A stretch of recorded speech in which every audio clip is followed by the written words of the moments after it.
So the iPhone 15 Pro and Pro Max recently released, and I'm someone who has said to probably quite a few people that the 15 isn't worth it, the 15 Pro might be. However, still to this day, I still think that this phone right here, which is the 13 Pro Max, is still the best value for money iPhone that you could buy. So if you're someone who is either looking to enter into the Apple ecosystem with something that's a great value for money item to purchase that can cost you the same amount of money as a baseline iPhone 15, or you're just someone who's looking to upgrade from an older model, this video is perfect for you. As today I'm going to be talking about the reasons why I think this phone is honestly worth it, way more than going for one of the newer models, especially for the price and the actual utility of the phone. So the first place to start off is going to be one of the more optional things, which is the build quality. Now it has been shown that the titanium rails are amazing in terms of how they feel and how they've changed the display curve ever so slightly for it to be a nicer hold in the hand experience. However,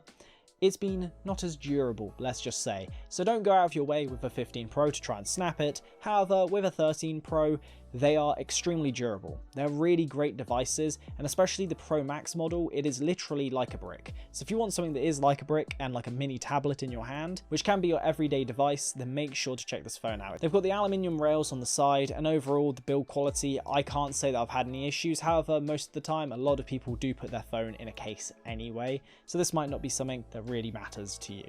But then let's talk about the cameras, as the 13 was considered not that exciting of a jump, up until people realized how good the battery life is, which is what I'm going to talk about in a minute.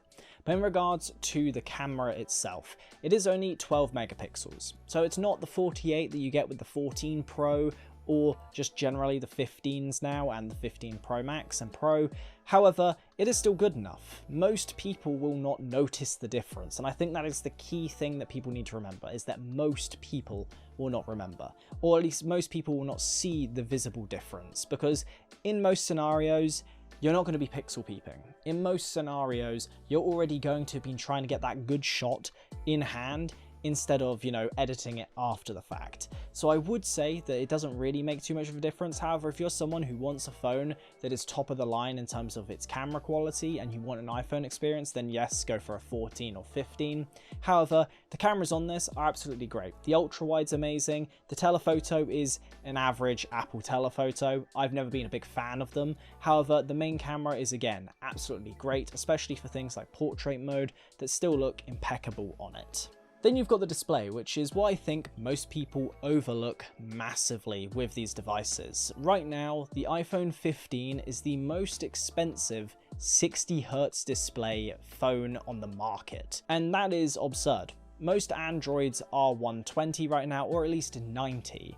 But these are still 60. Hopefully next year they at least go up to 90, hopefully 200. However, right now these are saved as the ProMotion displays. It gives you 120Hz refresh rate for cheaper than an iPhone 15, and they do look buttery smooth. Yes, if you're someone who's been used to 60Hz, you're probably not going to really care too much if you just go from 60 to 60. However, once you go to 120, you're never going to want to go back to 60 ever again. Now, the chipset is something that I would say isn't necessarily the most interesting on this phone, but again, this is where I think best value for money comes in.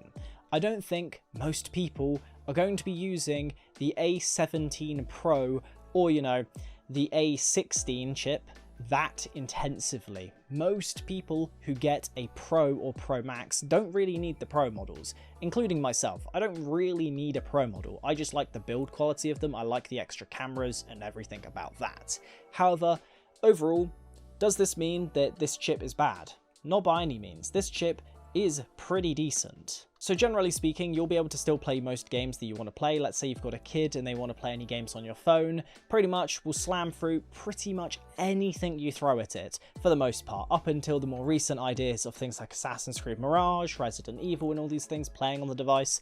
But again, mobiles are not the home of console games or PC games, they're the home of mobile games. So generally speaking, it's going to be the case that it will handle pretty much anything you throw at it. Generally, for most people, yet again, most people, this will be enough power for pretty much anything you throw at them. Now, I think one of the big ones to actually discuss here is the battery life. The battery life is way more important on this device than it ever was in the past, and even now. I've got a 15 Pro, and the battery on this isn't that great, and there is one big reason for that, and that is the processor. The processor on the new phone is so power hungry, mixed with the display that is power hungry, means that the battery life isn't amazing. It's meant that with the new upgrade to a new Series 9 from the Series 5, it's meant that I've actually used my Apple Watch way more than I ever did, because it means that I'm actually conserving power on my iPhone. It's kind of disappointing how not that great the battery life is on the 15 Pros. However, on the 13 Pro Max, you will get all-day battery, as in probably more than all-day battery. I remember when I first got this phone, I ended up lasting an entire weekend on this thing, which is ridiculous. I think anyone will say to you how ridiculous that is. However, it is doable. It is the case that if, let's say, you're using this actively all day, let's say you're going on holiday, you're needing to use maps for different parts of it, and then you're just using social media to post photos and stuff, you will make it through the whole day, and that by the end of the evening, you'll probably be sat there with about 20 to 30% still left on this thing. It is an absolute powerhouse, an absolute unit for battery life. And then the last thing that I want to talk about here is going to be the action button on the 15 Pro, and then the mute switch that you have on all the rest of the phones. And this is something that I do think is important, as I think the action button is way more of a gimmick. I'll be open about this. I agree with what MKBHD said in his video, where he just said that most people will, set it to something and then just forget about its existence. It's too high up on the phone, and generally speaking, most people don't really care about it. And that is true. I've had mine set up on my 15 Pro for about 2 weeks now, and it still doesn't really get used. Mine opens Safari most of the time. I might use it to open YouTube instead, as that's probably my most used app on the phone. But outside of that, generally speaking, I never use it. I don't care about it. The one good feature is that I could just put my phone on silent mode and I never have to worry about it being, loud. But outside of that, it doesn't really make too much of a difference. I wouldn't say it's worth the upgrade just for that. So what I would say is, if you are someone who is looking to upgrade, even from a 12, I would genuinely say a 12, an upgrade would be blatantly visible if you went to the 13 Pro Max, purely for that battery life just by itself, and you get so much more power generally that will last a lot longer than anything else prior to this device. This thing is probably the best iPhone on the market overall for the average customer right now. So if you want to check this phone out, it will be linked down below in the description if you are interested. One thing I would say though is that check out things like Back Market, eBay Refurbished, Apple's Refurbished, and so on, as you can get these phones as borderline brand new, but they're refurbished for way cheaper than the current iPhone. So I would highly recommend going through somewhere like that, but if you want one brand new, there will be links down below as well. And if you do want to follow me over on Instagram, it is Adams_tech_, because sadly Adams Tech wasn't available. So with that all being said though, hopefully I'll see you guys in the next video. I'll see you in the next one. Have a good one.